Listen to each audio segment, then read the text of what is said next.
Hi Stampin' friends! I wanted to share with you the December Stamp Club.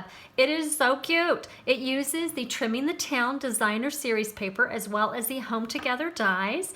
And the project kit makes a really cute gift box tower. Now you can give the boxes all stacked up, tied off with a ribbon, or you can use the boxes individually with the gift tags that you'll have in your project kit.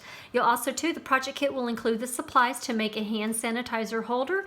You will also have a 2-ounce hand sanitizer that comes in your kit, and you will also make a little bag for 2 holiday facial masks. So, and both of these will fit inside the bottom gift box if you wanted to use that as a little gift. So guys, the project kit does cost $20, or you can get it free with an online order of $25 or more with a host code provided below.